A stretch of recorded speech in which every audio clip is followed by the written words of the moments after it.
Inside a small workshop in Osu, the rhythmic tap of a hammer and the steady hum of a filing machine set the tone for Lucy's daily grind. With precision and skill, she measures, cuts and stitches, transforming raw materials into beautifully handcrafted shoes. In a world where shoemaking is often seen as a man's craft, one woman is lacing up and proving that skill and passion needs no gender. Today, we get to talk to Lucy, who is a shoemaker. Join me as we get interactive with her. Hello, Lucy. Hello, good afternoon. I'm good. How are you? I'm fine, thank you. Finally, I get to see your place. It's cute, though. You're welcome. Thank you, thank you, thank you. What are you working on? Okay, I'm working on a platform slippers for it's a female, although it's unisex, but this one I'm doing is for a female platform. I see. That's the slippers high, with the heights. Yes. Oh, okay. So this is like the base of what you're doing. Yes. All right. Right. Well, just as I told you earlier, she's a female shoemaker, and we want to know, why did you choose to venture into this male-dominated space? First, there's this my father's friend called Oko, and he's a shoemaker. So back then, when I was still in primary school, every time I'm coming back from school, I do pass his shop, greet him and all that. So sometimes I stay there and I get overwhelmed by what he's doing, and I'll stay there for a long time. There was one time they were looking for me because I didn't come back on time, till they get to find out that I was there just watching what he was doing. Sometimes even if he sent me away, I'll just go and hide somewhere and just see it. And as I grow up, I also thought of it that, okay, as a big feet girl, I get these challenges of, not having my size of slippers in the market, and it's painful because you see a nice slippers you want because of your size. And when I started it at first, I was like, okay, if I can be able to make something for myself that I don't have to go to the market and search, and also it's also a win, not just for me but for other big fitted lady out there that find it difficult getting their size, because at Maoli Footwear there is no limit to the size we can do. Even if you are a size 48, I've made a size 50. What's your shoe size? Okay, I'm a size 44, 45. Oh, okay. So you see, it's difficult out there getting it. A female shoe size. I've made a size 48, 50 for a female. Yes, very big. And no matter your size, you feel, oh, you if you get this in the market, your size is going to weigh down quick. No, because over here I take my time in doing that, because I know that, okay, the weight, and I put in effort in the quality of the material I use. How long have you been doing this? Okay, I learned for a very long time, because not that I'm a perfectionist, but I like learning and unlearning. So I learned for 3 years. The first slippers I made was in 6 months. Oh, okay. Yeah, so. And you used the space of 6 months to make one slipper? Yes. Wow. Because I was learning. I want to know the basic. I want to know everything. I want to make, because then I was like, I want to make sure my work came out nice. Sure. I don't want to finish doing what I'm doing and my boss will like, oh, there's a mistake here, there's a mistake here. So I took my time doing that. So the first slippers I did, it came out nice. Even my colleague then, we were learning, they were surprised because I had to stay that long to make sure I get it the first time. Sure. So yeah. So now, you learned it for three years, yeah. And professionally, how long have you been doing it? Okay, professionally, this year will make it 4 years now. I'm doing it. All right, 4 years down the line, what has been the challenges so far as a woman in the shoemaking industry? Have you met any other ladies in the industry? I call it industry Ghana, because yeah, it's true. Yeah. It's few here in Ghana. It's few, and what has been some of the challenges though? Stereotype. So tell us more. Yeah, sometimes when I go to the market and I'm trying to select leathers, materials, and the male shoemakers, they come in and they're like, "Are you a shoemaker?" I'm like, "Yes." "Oh, you made what you are wearing?" Because I barely buy shoe or slippers. Whatever I wear, I make myself. And they're like, "Oh, you made this?" I'm like, "Yes." They say, "Oh no," they don't believe it.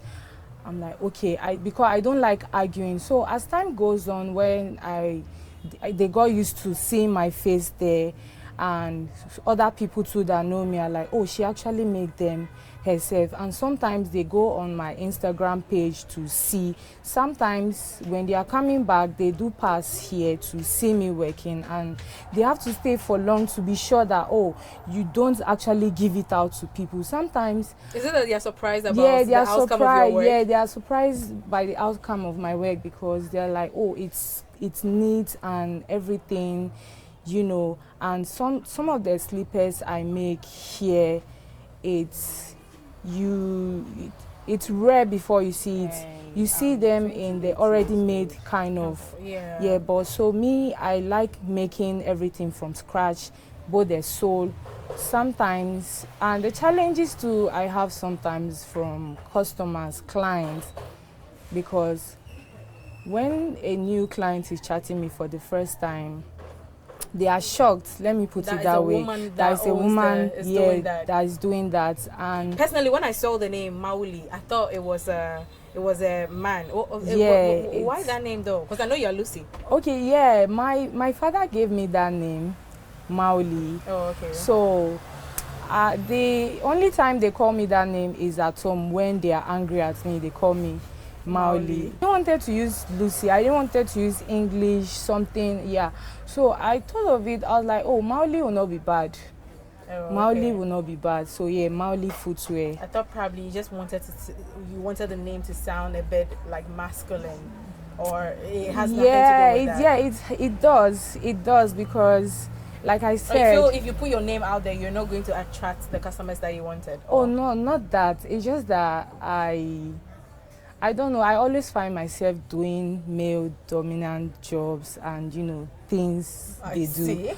So I get it. We want you to take us briefly the creative process you go through in order to come out with like let me say a simple slipper. You do slippers? I do slippers. I do shoes. I don't do boots yet. Oh, okay. Yes, I don't do boots yet because I haven't been able to get the materials, the machines, and every other thing I need.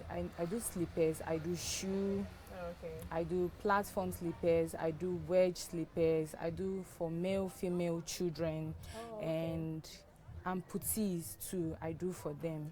Yes. All right. So just briefly, our viewers and I are just curious. For those who think Mauli should go somewhere to go and get the shoes themselves for you, let's see how the basic that you go through. So what are we doing now? Okay, this is a foam board.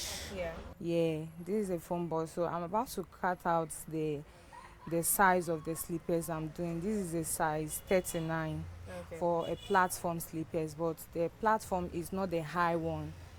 Yeah, so this is actually the first step you go in making that.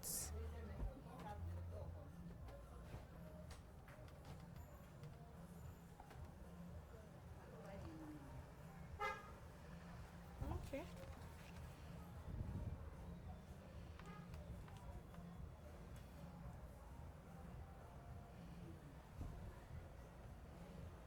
So it means you have every shoe size of these? Yes, I have. It's called the sole. Oh, okay. The sole pattern.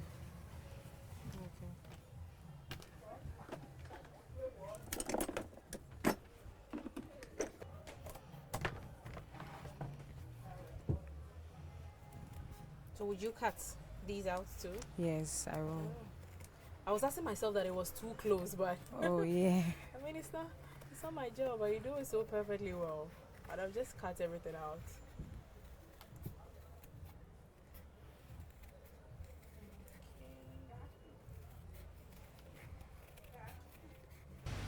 What have been some of your proudest moments so far? Your biggest moment You Okay. will be there and you tell yourself that nah, like this is a feat that I've achieved that has made me proud. Your proudest and biggest moment so far as a shoemaker. Okay, my proudest and biggest moment so far was I wasn't here before, where I was in another workspace that wasn't really convenient for me and comfortable. I was not able to keep my stuff there because I'm scared they shouldn't steal it, not until I got this place. And also, my proudest moment was during the Chalewote Festival 2024. I thought of doing something back to the community, you know. I came up with something, buy a pair and sponsor a child initiative. When you buy a pair of footwear, it's able to, give back to the school children that are not able to afford school sandals for Oh, themselves. okay. So I did that. I started with 5 pair, and when I did it at first, I wasn't sure because I was like, okay, since it's festive period, let me just give it to these kids. And I gave it to them. So as time goes on, I was like, okay, this should be an initiative where you buy a pair, like you as a customer, you are not just buying from me and supporting me, you are also in another way giving back to these people. Yeah. Yeah, through me, I get the support through my customers. I get to give back to these people. And when I did that, I was really proud of myself, and I was like, okay, I'm going to make it an initiative where I get to work with NGOs, fashion brands, because I really want to work with people that are under children, that give back to school children, and also the juvenile prison. Sure. Although I haven't done that yet, it's something I'm thinking of, Doing. if they can come up with like a skill acquisition there while those kids are there, they should be able to learn something, learn a skill, you get. So yeah, these are one So of your the proudest. yeah, So having this your own space here makes you proud, and also being yeah, able to give being back. able to give back to the community. Okay. All right. Now back to our slipper here. How is it looking like? Okay, now I'm going to take it to the filing machine and just brush it a bit. Oh, okay. So you put that was a glue. You put it Yeah, on. yeah, to hold it. Oh, okay. Yes, to hold it so that when I'm filing, it will be equal. Okay. Yes. All right. Sure. So where do you? Now I'm taking it to the filing Great. machine. All right. I want to see how that one works too. Okay. Let me join you here. All right. So this is the machine. Yes. You don't need any protective gears. You just look at Or sometimes when I'm doing the heavy work, I Yeah. put on the protective gear. it all. Okay. Yeah.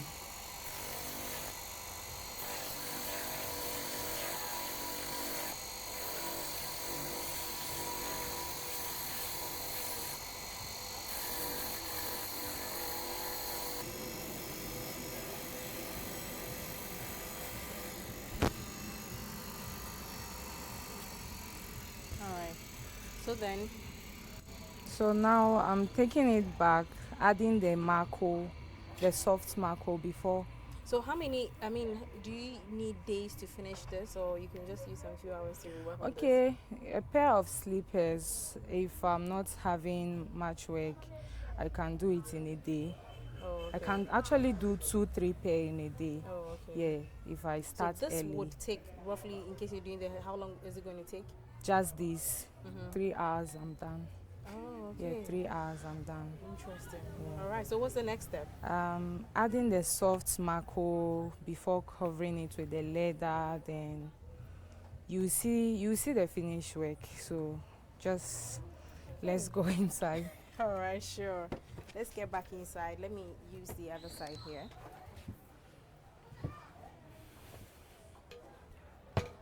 All right. So, Okay, so this is Just the fabric that you're going to be using. Yes. Can I call it fabric? No, it's called leather. Leather. Not fabric. Yeah, it's leather. Yeah, so this is the design of the slippers I'm making. Something like this. Well, this is on top of it. Oh, okay. Yes.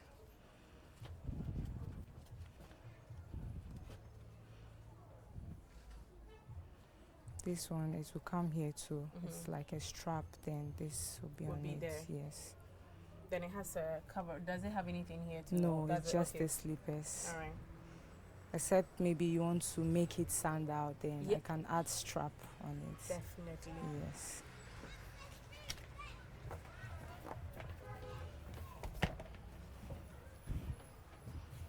Lucy, so do you think the shoemaking business is lucrative? But so far, you've been making money off the business. I mean. Oh yeah, I've been making money, but it's as if I'm not making money in a way that I get to. One thing I always do is I always make sure I have materials. Yeah. Yes. I mean, that's the basics of the business. That's Yeah. what your business thrives on. Yeah, You you- need the raw materials to You work. just have to keep investing in it. Yeah. That's what I'll say. You just have to keep investing. Any money that comes, you invest, because you have to, deny yourself from a whole lot of things Sure. to But make then sure. you would say it's still. We won't say maybe it's not making you like a rich woman or something, but it's sustaining you. Yeah, it's sustaining me. It's sustaining me, and one thing I would say that the thing that is even sustaining me in the business is that I always invest from any sale I make. I make sure, oh, okay, I have so money. I'll be able to get some of these things and keep it down. Sure. Yes. Okay. What is one advice that you give to young ladies out there who are willing or who are thinking about venturing into unconventional areas or areas that are male dominated, like what you said earlier, you wanted to drive a truck, you want to do this. For now, we've grown to a certain age where I don't even see certain things to be male dominated anymore. Yes. We see them to be we see everyone venturing into them.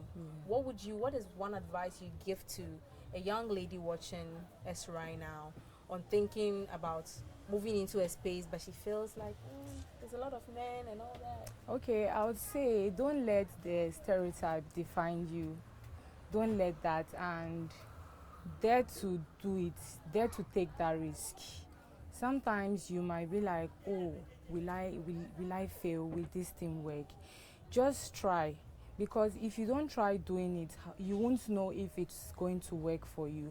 And also, you don't let your environment or whatever people are going to say define you, that oh, you're not supposed to do this.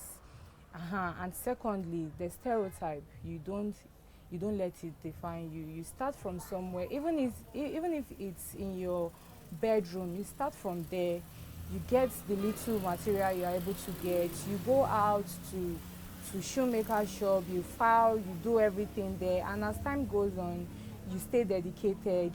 You just have to be consistent. As time goes on, you have to grow tough skin.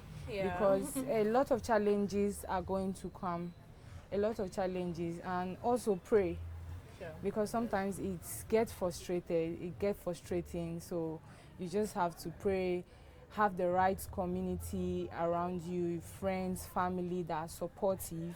Yeah, don't say, oh, I don't have. Just start. Sure. Go out, meet people, talk to them, tell them, oh, I want to do this thing. Start from anywhere. Even if it's 100 CD, you can start from there. Yeah, whatever it is that, oh, you feel you want to venture into this business and you think, oh, it's male dominated, and just do it. Don't let that stereotype. You break out of that stereotype, and once you're able to break out of it, every other thing will fall in for you. Sure. Yes. All right. Well, that's Lucy, and we'll just get back to her pretty soon. And we've all been talking about her story as someone who is in a male-dominated area, that's shoemaking, a space where we hardly get women thriving or women being into, but then she's picking up this and doing a lot more for herself. on this International Women's Day, where we celebrate women out there. And I think we are done. She's done with the slipper that we started with, which we'll have a look at pretty shortly. The slipper is ready, so Lucy, Yeah. it's looking beautiful, very, very beautiful. Just as she showed us earlier, it wouldn't have, I thought it was going to have a strap. That would make it a sandal, as she said, but this is how it looks. Yes, the And this slippers. is her handiwork. Very beautiful. Very. Do you have names for your slippers? Yes, Mauli. Names for the slippers themselves? Yes, I do. So what's the name of this? This is it's a Yoruba word called Sisi. Sisi means fine girl. Oh, okay. Yeah, these are for the Sisi. You don't want something too much, just simple. I see. Yes. This is very beautiful, and I love the color. Oh, thank Nude, you. very, very beautiful. But then, it's International Women's Day, and we want to find out from you what International Women's Day means to you. Okay, to me, it's celebrating women out there, recognizing them, and the resilience, the strength, in being not just in a male-dominated world, but having the opportunity to do this thing. And I don't think these days people, although some people do, like, oh, women in this, women, you see, they say women in tech, but before they don't used to, it doesn't used to be that We way. didn't have So that category. yeah, of women in tech. So I would say the same thing also as a shoemaker in the female male-dominated industry. Today being Women's Day, it's inspired me to, do more and encourage other people that are trying to come into the industry that are scared. I would say you shouldn't be scared of failing, because that's one thing that it's constant. You fail, you will definitely fail, but as you fail, you next time you get to know that, okay, I did it this way, I need to make correction. And also, International Women's Day, to me, it's also a way of appreciating all the women out there, doing wonderful things. Okay. Yeah. All right. That's an interesting one right there, Lucy. With this Sissy. CC. Is it CC slippers or just CC? It's CC slippers, Okay, CC with platform. this CC platforms, and there's a lot. I see a lot of different types of slippers all over here, and Yes. she does these. And as Lucy continues to defy the odds in the shoemaking industry, she's trying to make a point that what we see other men doing out there, she is also daring to be different, to venture into this field. Happy International Women's Day, and I am Jacqueline Ansama Yeboah.